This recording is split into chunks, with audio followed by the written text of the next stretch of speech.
Ah, great. Being recorded. Okay. I think one of the reasons we're doing this low carb webinar is so that you can have two people pass by each other in a narrow kitchen without your butts hitting too much, you know? That's right. Low Yes. carb does That's help with good. weight management. Absolutely. Oh, all Well, right. welcome you guys. We're getting started here. One of the fun things about this webinar is that we're getting a lot of people who are watching the replays on this. Our YouTube people are watching on YouTube after we post, and people are watching this on Facebook as well. So that is awesome. And for me, I like to go back and reference all of these videos because we've been sharing some things about good recipes. Maybe it's even really good Costco finds that Dana has shared. And so I'm always like, if I'm mistaking the screenshot of something she shared, I go back and rewatch the video. So welcome all of you who may not be catching this live. This is our Low Carb with Dana webinar. We don't even know how long this is going to be going on. So you are part of like this special elite group that gets to see this fun uh thing that we're doing. So welcome. I love that we have 4 people hosting right now. This is awesome. It's like my Right. friends are here. We're all together. How many cooks Cute. is too many cooks in the kitchen? I want to know. I mean, we could have more hosts. Why not? It's We virtual. can. Yep. Yeah. Absolutely. As long as Zoom cooperates with us. Yeah. Right. Well, good stuff. Well, Dana, why don't you kick us off here and tell us a little bit about, give people an intro for the new people joining us and watching us. Give us a little intro of who you are and a life update. What have you been up to this week? All right. Well, good morning and thanks again for having me. My name is Dana Cushing. I am a registered nurse, health coach, and nutrition educator. I recently got my personal training certification as well, and I love to help guide people on their journey to lifestyle change. No fad diets. I just like to really help people, educate people on nutrition choices that will help you feel your best and just regain the health that you were once used to having. So, and I do have a program, a 10-week program, and you can check that out on my website, danacushinghealth.com. And also, when you go to my website, Leslie had mentioned a Costco list. I do have a list that I've compiled of my Costco favorites.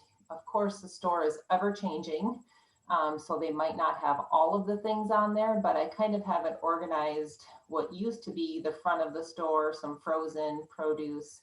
It's kind of just a handy little guide that you can grab off of my website if you would like. So, life update. It has been wild and crazy. I got to have Emily, my oldest, home for a little bit, which was nice. And we have been packing for getting ready to close on our house on July 30th. So, decluttering, and I just feel lighter. So, we've emptied our first bin, our first dumpster bin. I said, we won't need a dumpster. We filled it in 5 hours. So, yeah. Yes. So, during the busyness, how do you eat and prepare when life is crazy? I just like to have things ready to go on hand. My goal is always to eat real food. But you know what? In a pinch, it's like, okay, let's get rolling. We need to start doing stuff in the morning. I grab a cup of coffee, and sometimes it's a low carb protein bar. And my goal is to eat as little processed food as possible with not very much sucralose or Splenda. And that protein bar that I've been having over the past couple of weeks, it does have sucralose, but when it's your lifestyle and you're not on a diet, you're always going for a better than opportunity. Like, it's better than grabbing a Snicker bar. I mean, I don't have Snicker bars at my house, but I know in a pinch, sometimes I'm going to need a quick protein. Sometimes I even just grab some turkey, deli turkey that I've gotten at Costco for a really good price that doesn't have any nitrates or nitrites in it. So when you're busy, and life can all of a sudden get busy, so just keep your cupboard stocked with quick grab and go things when you're gonna, you could be in a pinch. Yeah. Les, what are your grab and goes? I'm interested to know what everybody else has in their house that they use. You asked me. Yeah. Oh, I think it changes. I've mentioned this before. Like I'm not, I can't just stick to like one thing, but this is kind of a weird one. My daughter and I, we really like tuna. And so it's like when we're kind of in a bind or like a pinch and we're like, okay, we're hungry, we're gonna make a really bad choice. If we don't eat something quick, then I will mix tuna and mayo and just be happy with that. I sometimes will have pickles with it. I really like that. She doesn't. Sometimes we add seasoning, but that's kind of just like a really easy fast thing. We typically have nuts of some sort. Somehow we end up with trail mix that has M&Ms in it, and the kids, it actually works out well for me. The kids eat all the M&Ms, so all that's left is nuts, so it's okay for us. um those are probably two really quick things. I actually picked up yesterday or 2 days ago at Aldi like a, we try not to do a lot of dairy, um but I found like this high protein cream cheese. It was something new. I'm a little bit confused about it, but I grabbed it, didn't read the label yet, but I'm kind of excited to see what it is exactly. I just bought some, the same thing. Really? Should I get it? Yes, go get it. Is it like Happy Farms or something? I feel like that's what the brand was called. But one thing I learned from Dana, if you follow her on, I think like Instagram, is probably that's exactly it. Yes. Cheryl, do you know Cheryl and I even share the same birthday? Like we're getting kind of weird. Getting kind of weird here. Yes. And you live like 1,000 He miles lives in apart. Florida, Or and I'm in 2,000. South Dakota. South Dakota. What is that called, Leslie? I need to see the brand. So this is what it is. Happy Farms Greek cream cheese spread. 3 times the protein. And I looked at the ingredients: pasteurized milk, cream and skim milk, whey protein, water, salt, stabilizer, which is guar, locust bean, xanthan gums, cheese culture, potassium sorbate. I'd say that's a fairly clean, like interesting. no added sugars, 0 added sugars. So it's got 4.5 grams of fat and 2 carbs and 3 grams of protein. Do you get a tablespoon or 2 tablespoons? Your serving size is 2 tablespoons. Hey, pretty good. Yeah. I like that. The reason I got it is because I like that with pickles, or if I have even some deli meat in a pinch and I just roll it up, and that's easy. But one thing I was going to say is I follow Dana on, I think it's Instagram is where I'm seeing it. But what I love is that she will prepare meats in advance, so they're really easy for you to just grab and go. And that was a good reminder for me, because I feel like we're still in a busy season and it's also 90 plus degrees here, and nobody wants to go out and grill every night when it's really hot. And so having some meats in advance, my kids will eat. I mean, if you're meat eaters, if you're not, I'm sorry, but they'll eat steak alone by itself. And I'm happy with them doing that. You know what I mean? But just having that stuff ready, I think, is so important. Trivia question. Hello, everyone. How much, okay, panelists, you cannot answer this question. People watching, how many pounds of fat does this represent? Just look at how much it looks next to my head. And now don't make any jokes about how big my head is or anything. What do you think? Put it in the chat. Oh, Meg, you got it. First one to answer, she got it. 5 pounds. This is 5 pounds of fat. Imagine this melting off your body. Just whoop. If you just ate low carb for 5 days, potentially this is how much could just melt away. Right, Dana? Is that about right? Yeah. Yep, a little water and a little bit of fat, absolutely. And if you squeeze your muscles along with it, do a little bands or body weight. When you have more muscle and not so much of that yellow stuff, you create a bigger sink for the carbs that you might be eating. So it's a win-win. Yeah. So muscle. Let's talk about muscle. How does muscle, like if you do strength training, does that put you in more of a fat burning mode, or what does muscle do for that in that regard? Sure. So muscle is one of the biggest sinks or places that glucose goes, or it goes to our fat cells, or it can go to our liver. But when we weight train, to get the glucose out of our blood, we usually need insulin present to get the sugar into the cell. But if you squeeze your muscle, guess what? You don't need insulin. It's a free pass. Squeeze your muscles, blood sugar goes Come on, in. ladies. Yes. Let's see it. Yes. There we go. So the more that you can weight train, they've even shown benefits just 2 days per week. If you're not weight training at all right now, if you could just commit to 2 days a week, 30 minutes, you will have better blood sugar regulation by just doing that amount of weight training. Prioritize weight training over cardio. Cardio is still good. Getting your steps in every day, it's absolutely beneficial because we need endurance. But if you can prioritize resistance training, you're really going to see some nice benefit with blood sugar regulation and body composition change. Yeah, and if you're short on time, like you can do the HIIT exercises, high intensity interval training. Absolutely. And yeah, you can kind of create your own program and do like push-ups, sit-ups, sprints, different things like that that are working your muscles. And like in 10 minutes, you could get a pretty full workout in, right? I love that idea, Joe. I do quite often with my clients. The goal is to get up to 20 minutes, but I always start with 10 of that high intensity interval training. 30 seconds on, 30 seconds off. So 30 seconds, you're like on your elliptical and going as hard as you can go. Like, I want you out of breath. Like, you could not talk to your neighbor on the elliptical. And then after that 30 seconds, you're just kind of catching your breath. Go, go, go for 30. And then when that clock hits the next 30 seconds, I want you to go as hard as you can, whether it's the elliptical. If you have a treadmill at home, you can go ahead and raise the incline for 30 seconds and then lower it back down. If you're outside going for a walk, you know, go normal pace, but then walk like you're late for class and you're really huffing and puffing to get to class.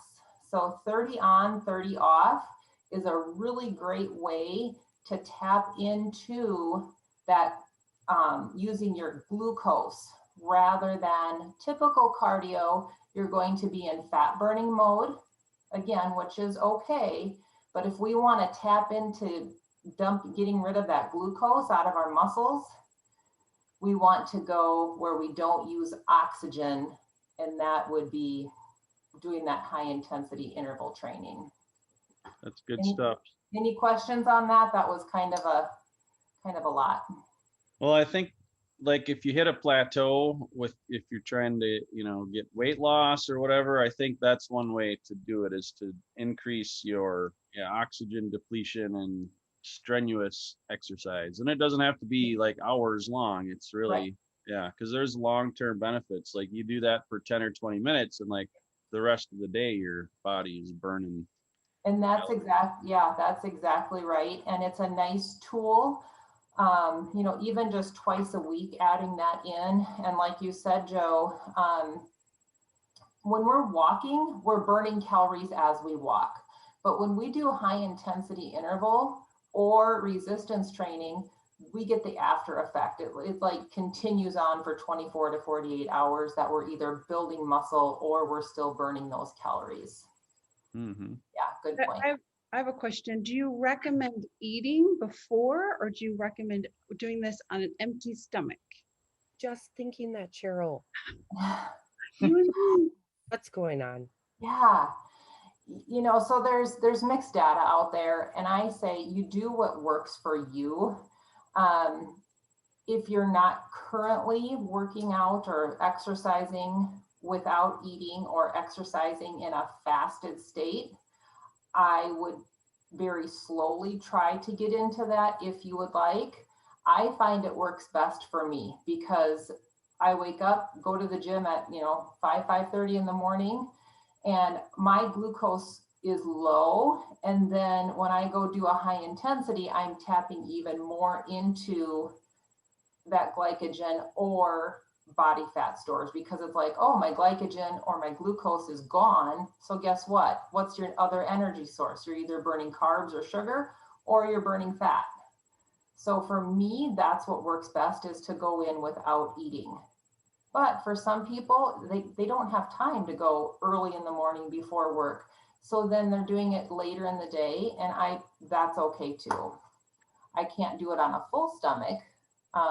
You know, if you can maybe be a little bit like an hour or two not having anything to eat, I think it feels better. But do it when it works for you and what feels good to you, because that's when it's going to get done. I got a funny story. So we were driving to a grad party last weekend, I think it was. I don't know, 10 days ago or something like that. And I'm on this program right now where I have to get 2 workouts in every day, and one of them has to be outside. But I got my outside one in, but I didn't get my other one in yet. And we were like 3-hour drive, and it was getting late in the day. And I'm like, okay, how am I going to do this? Because I don't want to like have to go work out while we're at a grad party. Like that's kind of lame. So I'm like, I set my my interval timer Tabata to, I basically did 45 minutes in the car, and I would do like, I think I did 10 seconds on and 50 seconds off because it was so long. But I would just like tense up, or I'd be like, just like do all these weird things. And I'm driving, you know, people passing us in the car, and I'm like this, hey, how's it going? You know, but Doing that, Joe. felt pretty good afterwards. But yeah, so I mean, you know, you got to find ways to do stuff like that. I think that's fantastic. And even when I'm walking, I am like squeezing, like I'm like doing a bicep curl, or I'm pushing back and doing triceps when I walk. I mean, not the whole walk, but it's like you can really get in some good resistance and be creative. So good job on being creative, Joe. Thank you. Yeah. That's good too, because I was kind of thinking, let's say maybe you're not able to really get out and do a lot. You know, maybe your situation requires, you know, you may need some exercises sitting in a chair or something like that. You know, what other things would you recommend other than maybe what Joe had said? Other than going like this? Yeah, you know, Okay. that's not your thing. You know, if you're sitting at your desk all day long, or you know, just if you're kind of bound to more sitting than what you would like, even standing up and down from a chair, start with 5 times and work your way up to 10 times, you know, up, like squatting up and down. When you work your thigh muscles and your butt muscles, they are such huge sinks for glucose because they're our largest muscle group. And squats are just such a great way, but just start with your chair. Or if you can't get in and out of a chair, I'm holding on to my desk here, you know, just you know, almost stooping down to however far you can go, and start to really work those leg muscles. And that's a great idea. What about bands? If you have resistance bands at home, they're cheap to get a set on Amazon, $20 to maybe $20 to $30 for a set of resistance bands. And then there's really not any excuse. You can work out wherever. It's good. Meg has a question here. Do you have a video of the weight training type exercises that you would include? I need to make a video. I should do that. Or because I don't have anything right now, you know, you could go on to YouTube and just search body weight exercises. And there's way too many options out there, but good point. And I need to get something available so people have that to watch. It's good. Gordon had asked, how many reps for the interval training? Sure. So to start, you could try 10 minutes to start. So when I turn my treadmill on, 0 to 30 seconds, like I'm just starting to warm up. I'm letting the treadmill get to however fast I want it to go. And then when it hits 30 seconds, I'm running really fast. And I'll do that up to 10 minutes. So that means you've done 10 30-second intervals. Or maybe you could do 15 intervals, or when you get nice and trained, you could get up to 20 intervals. I would not go over 20 minutes twice per week. Your body needs recovery time, and interval training is not meant to be done every day. It's a nice tool to have in your toolbox to support, like Joe was saying, you know, if you're stuck in a weight loss stall, let's add that in and you'll start to see some results. It's awesome. So I had a question. So if you're eating low carb, sometimes your energy is low as well. And doing workouts, you might not feel like you have energy for it. So what are some tips for if you feel that low carb lack of energy? A lot of people in the low carb space will actually use some salt prior to a workout. I mean, you could go ahead and buy an electrolyte powder or like a pre-workout electrolyte, which Joe, do you have any electrolytes? Does Barton Nutrition have electrolytes? Just our magnesium spray, I guess, but nothing, not like in a drink mix or anything like that. Yeah. So Redmond Real Salt, I really love their salt. I've met these people. They're just a great company based out of Utah. They have an electrolyte drink, so it's like a really clean Gatorade drink. Or they now just came out with a pre-workout. Typically, I would just do coffee pre-workout, but this has some amino acids, L-theanine, some caffeine from green tea.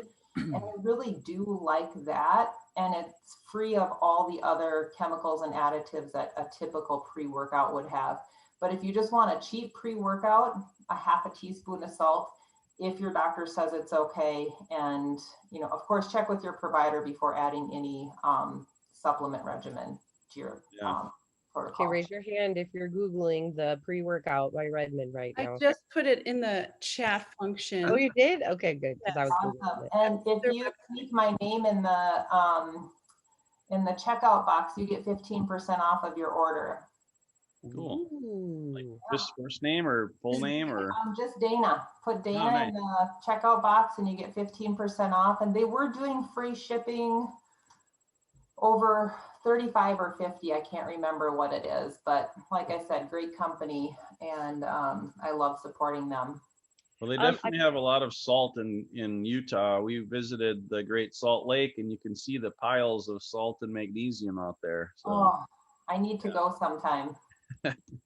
It's like if you go, bring like a gallon jug of water, because it's so like your mouth like just absorbs the salt in your pores. And cool. I didn't have water. I was like dying.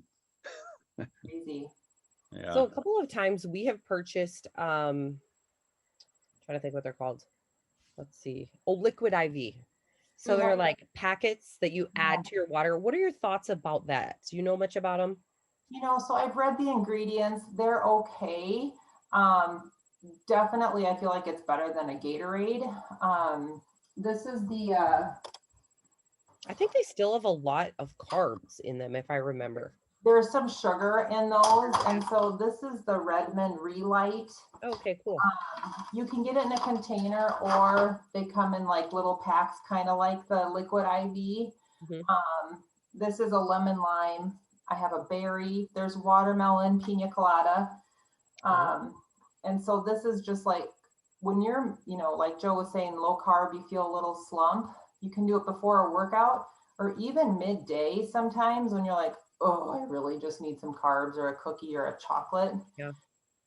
Try replacing that sweet craving that you're having, add an electrolyte, or just go grab some salt and throw some salt on your tongue and see if it'll switch your brain off from that craving of sweet. It's not foolproof, doesn't work all of the time, but honestly, keeping a little salt by your side is kind of a really nice little trick.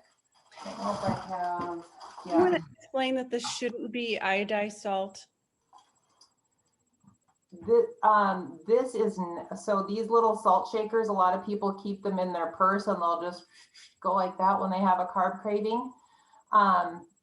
Redmond has 60 trace minerals in their salt, not as much iodine as your typical iodized salt. So, you know, you just have to be careful with that, making sure you're getting enough iodine from other sources.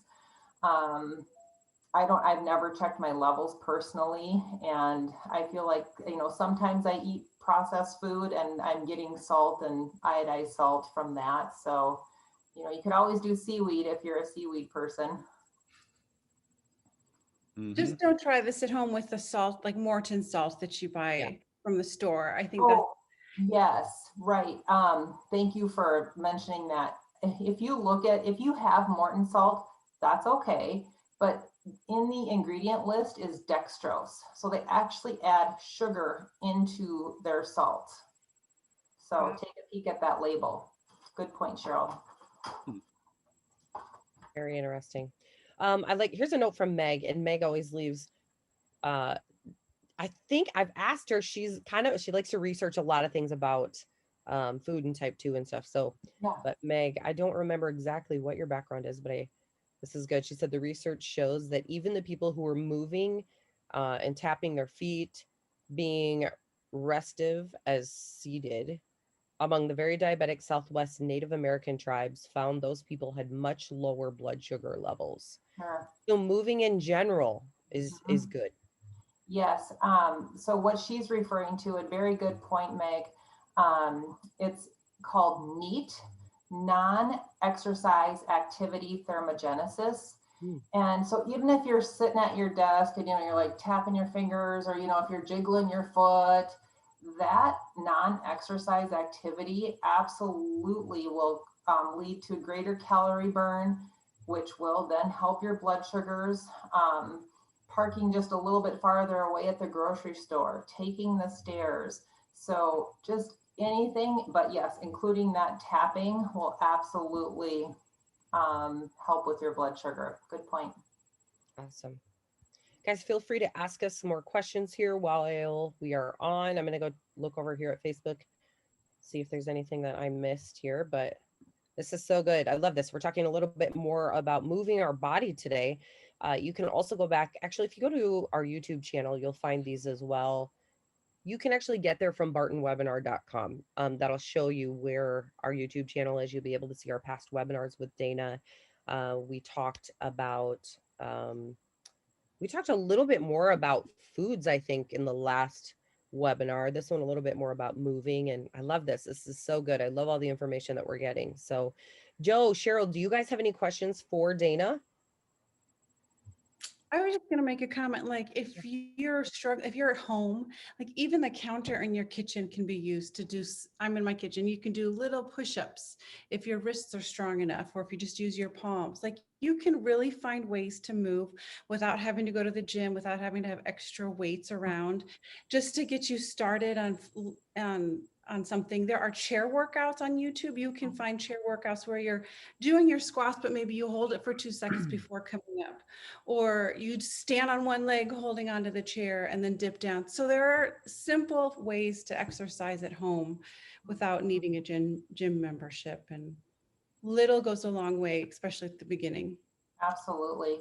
I had a client tell me yesterday that she sets her, if her work schedule allows, she has an alarm go off every half an hour, and she'll go walk laps in her house until she gets 250 steps every half hour, just to get some steps in, because she said, if I don't do that, I'm at 1,500 steps at 5 o'clock and I've sat all day long. So if it would help to set a timer on your phone to go off, if you can't do it every half hour, maybe every hour, or 45 minutes or 1 hour. And if you can't get 250, try 100 steps. Because just think, in 8 hours, if you moved, you know, every 45 minutes, you're going to have quite a few steps built up. One thing that I noticed for myself is the more I start moving, the hungrier I become. And so making sure that I'm prepared for that is very important, because otherwise I'm not eating things that are very good for me. And it can be deceiving too if you're someone who weighs yourself a lot. I mean, if you're sitting around and not able to do much, you may be losing weight, but you're also losing muscle. And so don't let that scale dictate what's happening, you know. Oh, I can hear my other screen talking. Anyway, those are some notes that, okay, hold on. Now Such a I'm good distracted. point. I got to mute myself. I'll let Dana take over. Sure. Thank you, Leslie. That was such a good point about muscle loss. If we are not moving, especially as we age, so, you know, I'm talking once we hit age 40, if we do not incorporate some type of movement into our weekly, it should be daily activities, but, you know, at least resistance training twice per week, we are going to lose muscle mass at a very significant rate, and our tolerance for carbohydrates or sugar will drop significantly. So keeping moving is absolutely the goal. And like they were, you know, Leslie was saying, we've talked more about movement. Nutrition is always, that has to be your foundation for managing your blood sugars. But movement is going to be icing on the cake, and it will give you some more flexibility as you go on.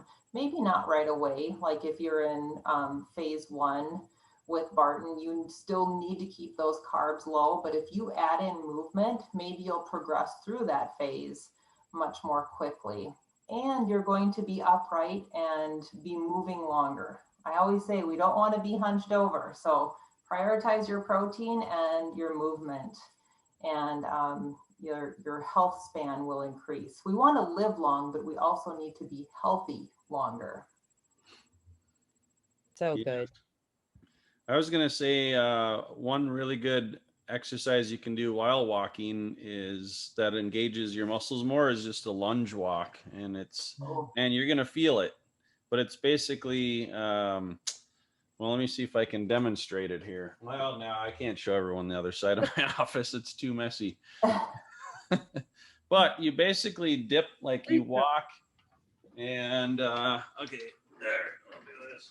So basically you take a step, and then you kind of just like bring that back knee down, almost touching the ground, and then take another step, and just, you kind of do it balanced, and then just walk 10 or 20 steps. You're going to be feeling that. So that's a good one. That engages your quad muscles, and that really gets your blood flowing and engages, like, it helps everything. That is a really good one. And if you need to step back, if you need a beginner version of that, like Leslie was saying, at your kitchen counter, step back just a little bit and separate, put one foot in front, one in back, and you can just even lunge at your counter. Mm-hmm. And then, you know, do 5 sets on one side and 5 on another. Or if you're good, do 10 on one, 10 on another. So yeah, I love that, Joe, activating those leg muscles. That's great. Yeah, those sometimes are not as fun because they hurt. Yeah, but I mean, your legs are your base and your foundation, and just like anything, you want to have a strong foundation. So yes, good for the glute muscles too, right? Absolutely. Yes. Yes, absolutely. All right. Let's see. What else did I have on my list? Oh, I think we had a question about that brand of salt. That was Redmond. Yep. And yeah, there's a link post in. Oh, that was only posted to the panelist, Cheryl. Oh, so I'm sorry. You can post that again to the chat there. We'll get it out there for you. And I'll post that on Facebook here too. Remember, you can use code Dana, DANA, for 15% off. Yeah, I was just checking out their website here as we're looking. They've got, I think we have some of that in our kitchen, actually. I just didn't recognize the brand. So yeah, it's good. You can buy it locally. Hy-Vee sometimes has it in Pomegranate in Sioux Falls, but they have so many other options on their website as far as like garlic salt or onion salt. Their seasoning blend is really good. So yeah, nice option. All right. Who else has questions? What are some of your obstacles, or where do you get stuck with eating low carb?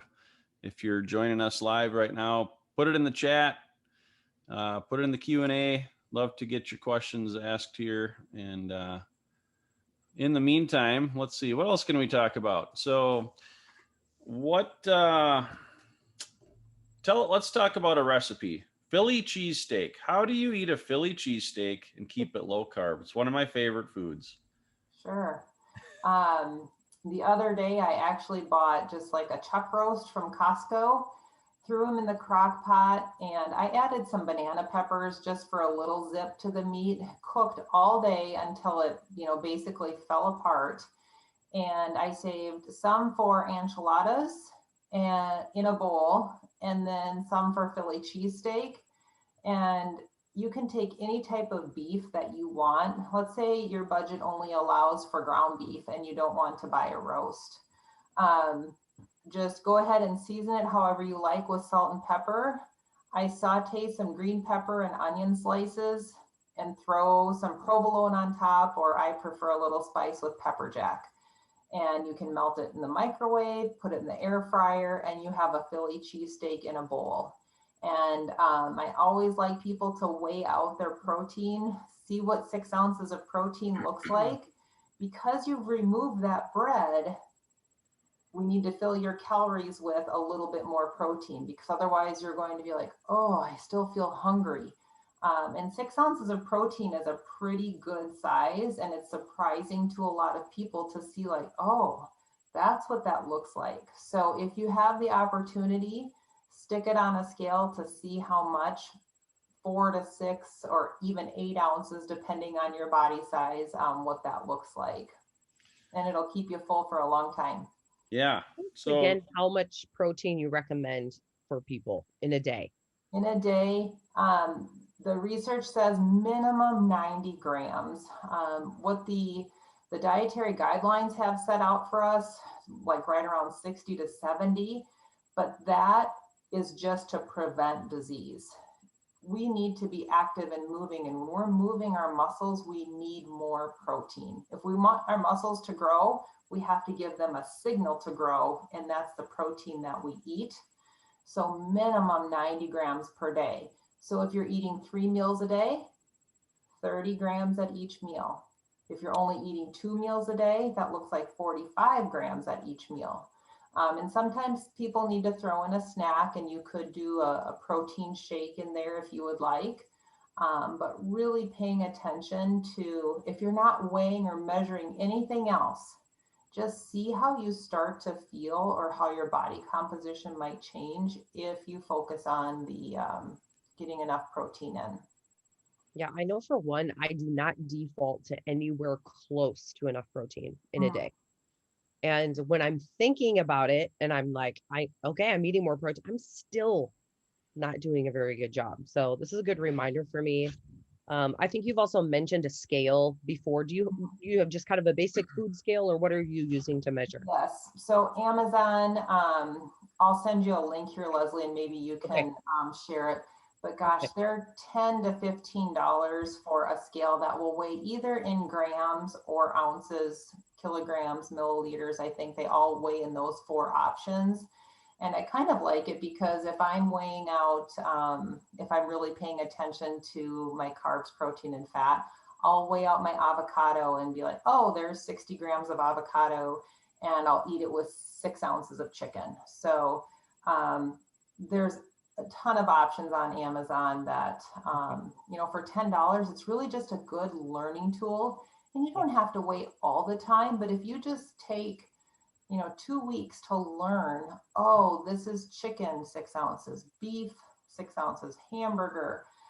Then when you go somewhere, you can, if you're scooping up some taco meat at a potluck or something, you can be like, oh, maybe I need just a little bit more. Yeah. It will help eyeball your portions.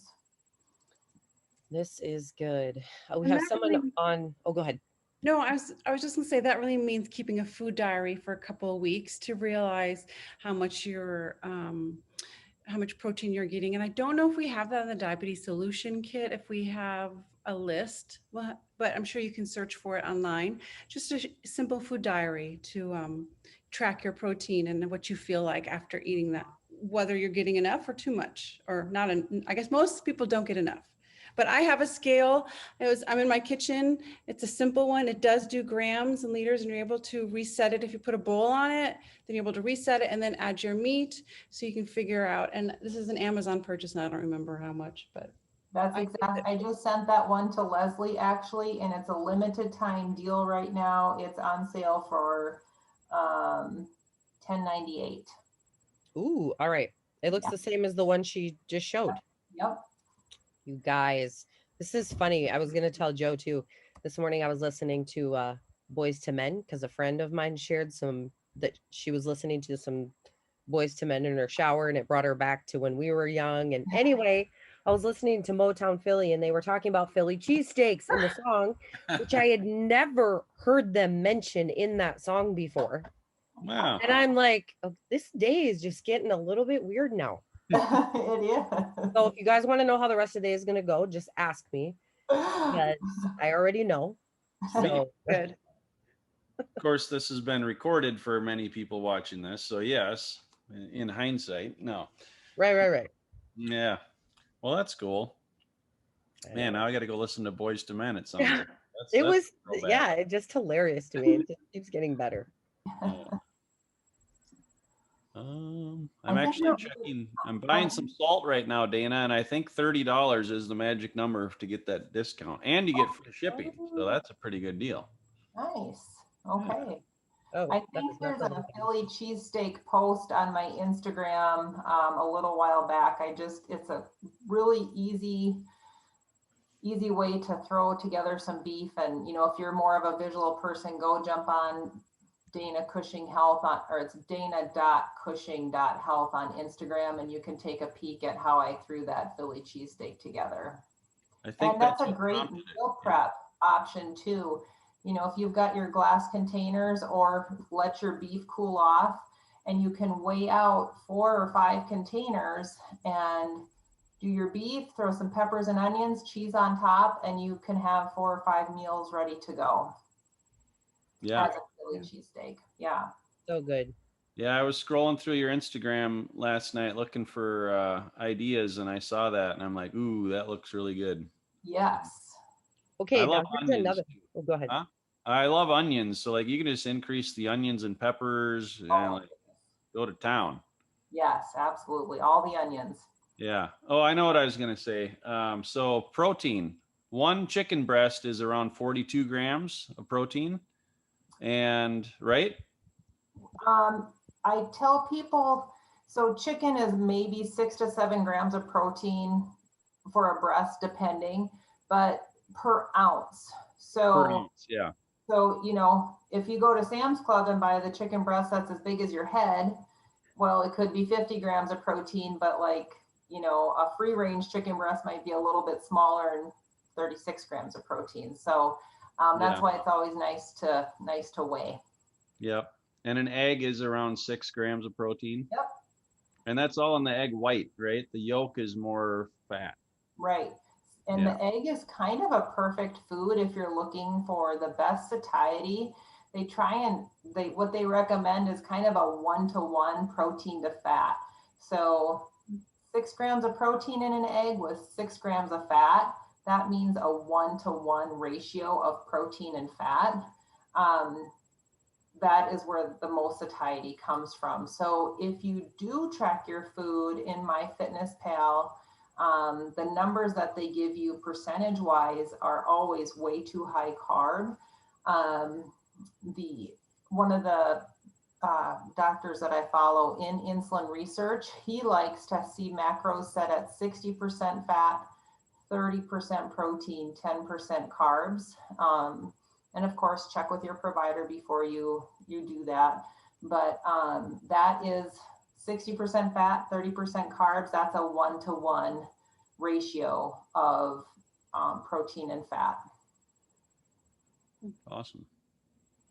What about nuts? We haven't mentioned nuts for protein. How much, any idea how much? So in an ounce, I want to say in an ounce of almonds, you're going to get maybe, is it 6 grams of protein in an ounce, along with some carbs. They're definitely a great transition snack when you're transitioning to lower carb.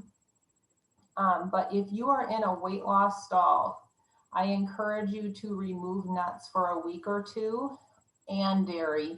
And you'll be really surprised, I think, to see what happens with your weight. Always measure your nuts, throw them on the food scale, and at 28 grams or 1 ounce, that's a serving of nuts. And I would not do more than 1 or 2 servings per day, and not every day. They just can be inflammatory for some people. And yeah, like I said, a nice transition snack, but if you're ever stuck with your weight, pay attention to how many nuts you're eating. That would include peanut butter then? Yep, all the nuts, all the good things that we love. Measure that peanut butter, because I love peanut butter, and 2 tablespoons, it's like, that's really that doesn't seem like very much. That's like 2 licks out of the jar.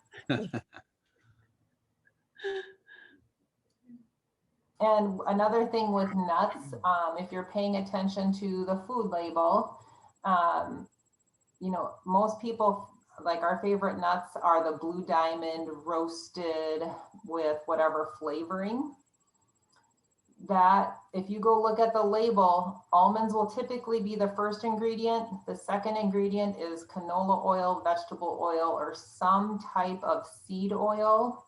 And like we talked about last time, those seed oils are just so inflammatory and can also lead to some insulin resistance, is what they're discovering.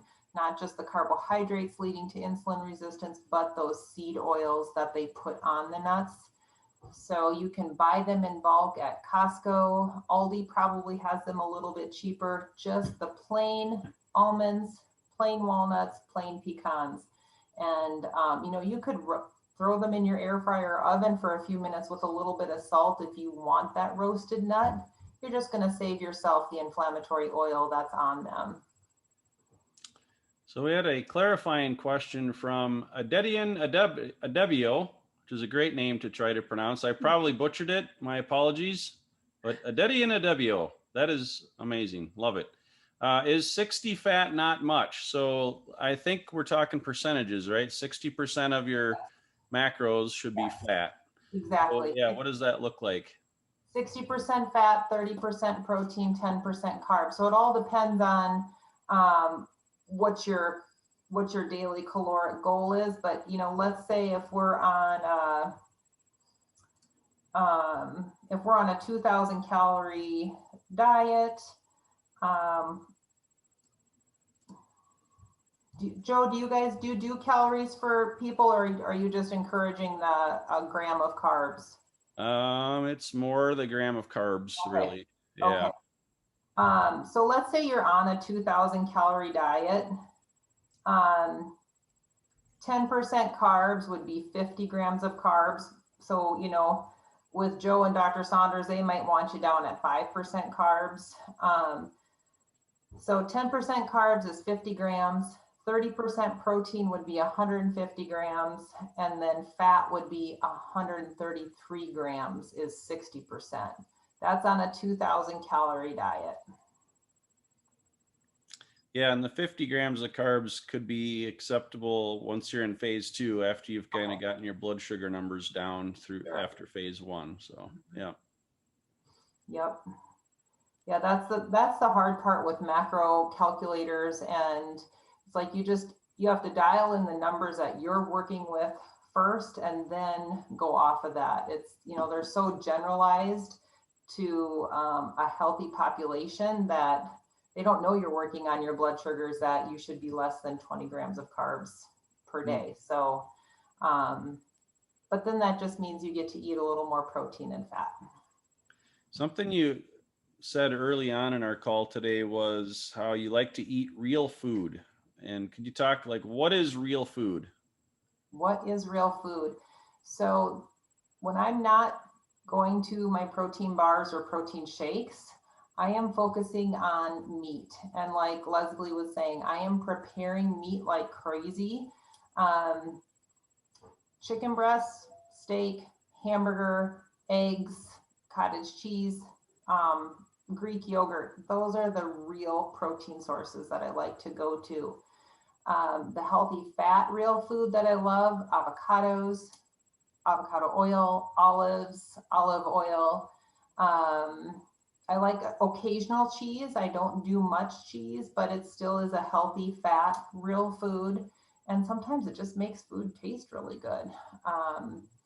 And then non-starchy carbs, I'll go for the green veggies, like the cruciferous veggies. You know, they do have some carbs in them, but a nice amount of fiber to help balance that out. So I love to do air fryer broccoli, cauliflower, Brussels, asparagus, green beans.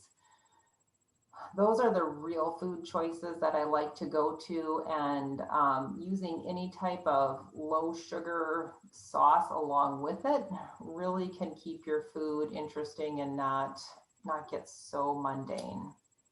And like, this is something I didn't really know until I asked, was what is processed food? And I think the way Dr. Saunders explained it was, it's like any food that has been maybe packaged up in or changed, if it's been heated up, or I don't know about frozen, but like, or dried out or things like that. So what is processing and what is processed food, and why is that something to avoid? Well, so I like to look at it as processed and highly processed with refined carbs in it, because the organic deli turkey that I eat from Costco, that's a processed food, but it's just the organic turkey. They don't put sulfites in it or sorbates or anything like that. Whereas like wheat thins or a hot dog bun, or your Jimmy Dean English muffin patties, those are processed with ingredients. You know, the list is going to be this long and we can't pronounce half of it. Mm-hmm. So a lot of food is processed, but it can still be very limited ingredients. And that's where I feel that that's okay. It's just when they start adding all of the chemicals to preserve it for, you know, a 1 year shelf life or something crazy like Sure. that. Yeah. Yeah. If you read the ingredients and you're not sure how to pronounce them, then that's probably a good idea. It's got preservatives or processed for sure. Yeah. Good. Yep. All right. I was going to ask. Yeah, go ahead. Asparagus is on sale where I'm at right now. So I wanted to know, Leslie and Dana, what's your favorite asparagus recipe? We just throw ours in the oven or in the grill. Really basic. My kids even love it. I have an 11-year-old and a 9-year-old. Put a little salt on it and they go crazy for them. So same here. Pretty basic. And really carefully. I mean, if you're throwing it in the oven, I set my timer for 6 minutes lately because I do not want mushy asparagus. Yes. And I have killed a whole batch of a whole cookie sheet tray of asparagus. So I just, maybe 6 to 8 minutes, depending on what I've had in my oven before, or throw it in the air fryer. You can drizzle it with olive oil if you want, a little salt. And I do like a little bit of Parmesan sprinkled on top every once in a while, and bagel seasoning sometimes. I like garlic. Putting a little chopped garlic on my asparagus too with a little bit of oil is real nice. Oh, yes. The Redmond real salt garlic. Oh, I use that on everything. Like if I don't have time to add garlic, it's like, oh, just take a little Redmond garlic salt, and that's really yummy on any vegetable. Good to know. Yes. Add it to your order now. Yes, right? Okay, here's a random question for you here quick. I know we got to wrap up soon, but guys, how do you store your garlic? Only reason I'm asking is because I had mine in my pantry and I was looking everywhere for the smell that I kept smelling. And it was the garlic. And it just got me to think, okay, I know there's a better way to keep this. So I just have to figure it out. So I'm just curious what you guys do. I put it in the fridge. Like even your bulbs you put in the fridge? Yes. Okay. I don't know if that's wrong. It's just what I do. Yeah. Okay. Probably a smart idea, because I've had very stinky garlic also, and like it starts sprouting the little green things. Because I buy it in like a big bag, and all of a sudden it's like, if you don't use that real quickly, you're in trouble. Okay. And I also, go ahead. I was gonna say, I love fresh garlic, but sometimes in a pinch, that jar of minced garlic at Costco is like $4. And so I will resort to that, but nothing beats fresh garlic, of course. So. Okay. What were you going to say, Cheryl? Oh, I listened to someone who talked about garlic, and I think there's a documentary about garlic too. It's better to buy US garlic because all the other garlic comes from China. Oh. Leslie, I think you know, I don't remember why that's important right now. I forgot, but I think it's not grown. I think it's like manures put on it to help it grow.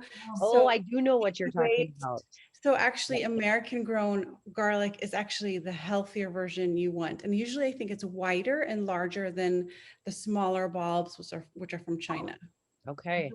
Oh, and Meg is telling us that there are garlic keepers. Okay, now I gotta Google that. Okay. It says raw asparagus is fine too, especially in fresh salads. That's true with their dressing, but even just alone, it's surprisingly good. Meg says, otherwise, I like to make an asparagus quiche. Ooh. The garlic that still has a tiny bit of the Stalk, I think is what she means. okay, yeah, that would make sense. Is the American garlic. Huh. Good to know. Learning. That's awesome. Good to know. I get a question here. So my friend Adedio Adedebo has a question about Cinechroma. So Cinechroma, here we go. Our #1 selling blood sugar support formula. Does this help reduce high cholesterol and high blood pressure? I don't think so about high cholesterol, but I do have heard stories of how it's helped with blood pressure. Dr. Saunders would be better to answer that on our Thursday webinar. So if you want to come back Thursday at 11 a.m., we could get that one queued up for Dr. Saunders. So.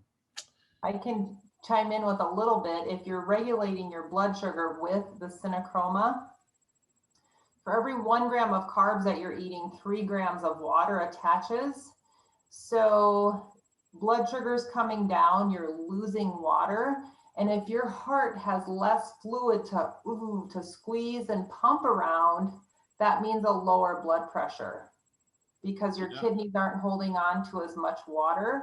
So I could definitely see where that would be helpful. And of course, would look forward to Dr. Saunders' explanation. Yeah, that's great. That too. Yeah.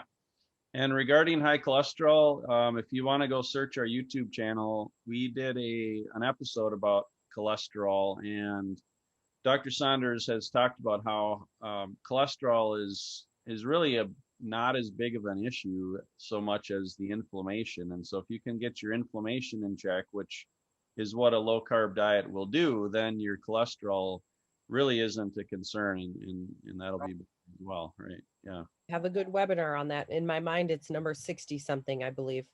Yeah.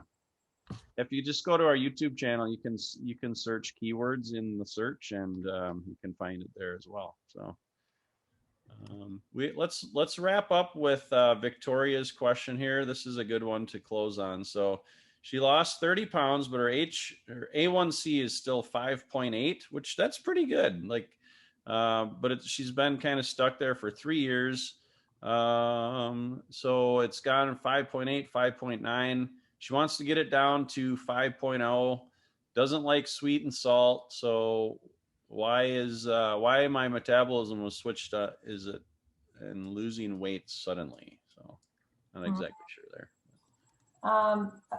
Hard to say if I don't know what you're eating, Victoria, but take a look at any food that turns to sugar. So you're looking at all of your starches. So even if you're eating a whole grain Ezekiel bread, black beans, any type of beans, fruit, are you including much fruit in your daily nutrition choices?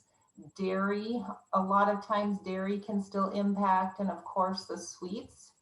So looking at what foods are you still eating that, even though you've done some really fantastic work, are there any other things that your body just isn't quite tolerating as far as the carbohydrates go? And then also I would look at the type of fat that you're using, making sure you're not using the seed oil, the 3 C's and 3 S's. corn, cottonseed, canola, soy, safflower, sunflower, and even peanut oil, because those oils change the membrane around each of our cells, and it can make us more insulin resistant if we have those seed oils rather than the healthy oils from butter or lard or coconut oil, avocado oil, olive oil.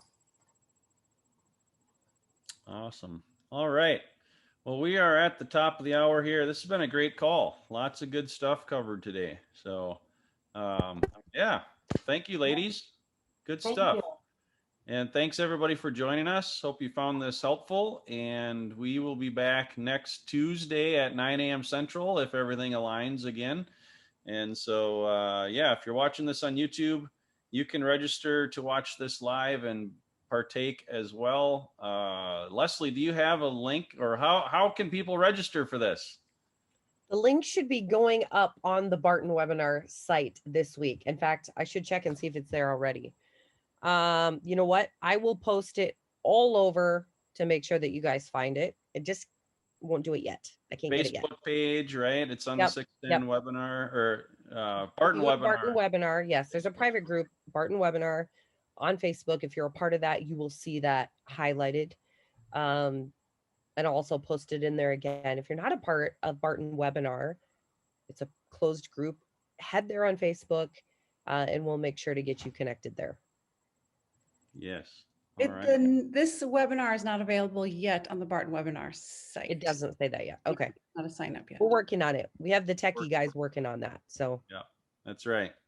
Okay. Well, thank you so much, Dana. And thank you for helping us out and hopping on here and giving great information and answering questions. This is awesome. So Yeah, thanks for having me again. I appreciate it.